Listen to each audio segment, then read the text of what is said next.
Hello, hello, hello. This is Dale. And what I want to talk about is productivity. So my first question is what does productivity mean to you? So for me, it's that feeling that you get. So it is definitely a feeling that when you're in the flow and you get lots and lots of stuff done. Now, I recently designed myself a business planner that works in the way that I like to work. And since I've been using it, it's worked immensely well. And I break my day up so that when I've done something, I can create a reward for myself. Now, normally my reward is actually taking my dogs for a walk. But you know what? That is actually a really, really good first productivity tip, is to just stop doing what you're doing and go outside. Now, I don't know if you can hear that. The wind is howling today and it's pretty cold out there. But one of the good things about that is it's going to blow the cobwebs away when I take my little perros out. So, yeah, think about stopping as a way of creating and being productive.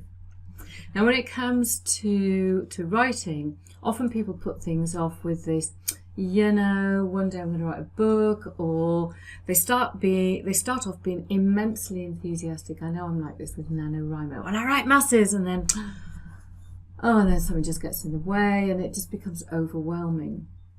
Or you have that really, really wonderful common excuse: I don't have time. You can't find time. So let's have a look at some things to kind of kickstart this. So let's start with a couple of productivity questions. What is one thing you could do differently today to become more productive? Describe your current to-do system and how effective it is. What tasks do you outsource and what would you love to outsource? What do you do and how do you feel when you don't complete your to-dos?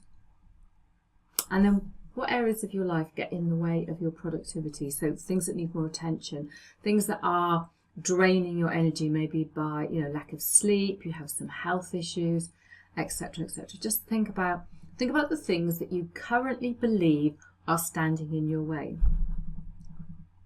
Okay, so my first tip is about killing perfectionism. And Salvador Dali has a saying that says, have no fear of perfection, you will never reach it. And he is true. So, first of all, it's not about reaching someone else's idea of what is perfect, because what is perfect anyway? And, if you're going to create the perfect piece of writing, it will be perfect in the moment. And then if you go off and do like I do, go and walk my dogs. I wish you would come and walk my dogs because it's far too cold.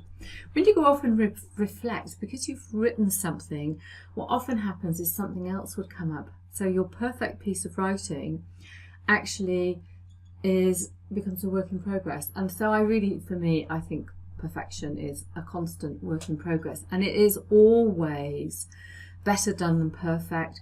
And strive to do the best that you can in the moment, and knowing that, you can smarten things up later. So at some point, you just have to accept that it's done and then move on. Now, if you don't, you end up doing procrastination. So how do we turn procrastination into productivity? So we know perfectionism helps us to procrastinate. And what I do when I find that I just can't get things done, I write what I call a procrastination list. And then so that's all my excuses. I can't do it because I can't. We all have lots of excuses about why we can't do various things. So what I do is I reframe them. And and because I do it as a journaling exercise, when I write, I can't find the time, and I write something like, I can find the time if I, let's say, get up an hour earlier. Then something in my little head says, see, you're a liar, pants on fire, you can do it. So it's all about reframing. And then I do that reframe and I say, okay, what is that one action that I can do that's going to stop me being such a dreadful procrastinator. So allied with that is this thing where we say, I can't find the time, I can't make the time, I don't have the time.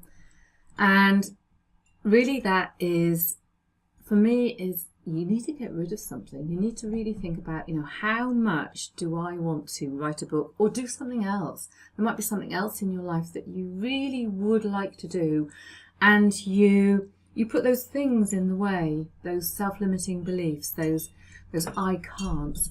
So I would suggest you look at your life and just get rid of something. No, not your partner. You need to get rid of something, maybe you want to. You need to get rid of something that is unproductive. So let's say, and because I'm going to talk about writing a book, and it could be writing a blog, an article, a report.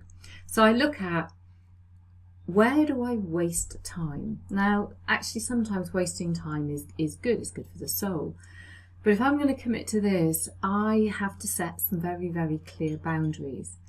And, you put them in your diary, or you use a piece of software like Wunderlist. And remembering, we talked about earlier, stopping is just as good as starting. So it really is, for me, is finding time, is setting those boundaries that say, I will write between 5 and 7 every morning. And actually, that's what I do. I normally wake up about 5 o'clock. I go and grab a glass of water and I sit and write. But I've done a whole pile of prep the night before. I might just put some headlines in. But I know very much that when I wake up in the morning, what it is that I need to achieve in those couple of hours. So making time is about setting boundaries and getting rid of rubbish stuff. So there's a couple of tips for right now. I'm Dale, I'm from Book Brand Business and the creator of the Soul Writers Academy, and I'll catch you soon.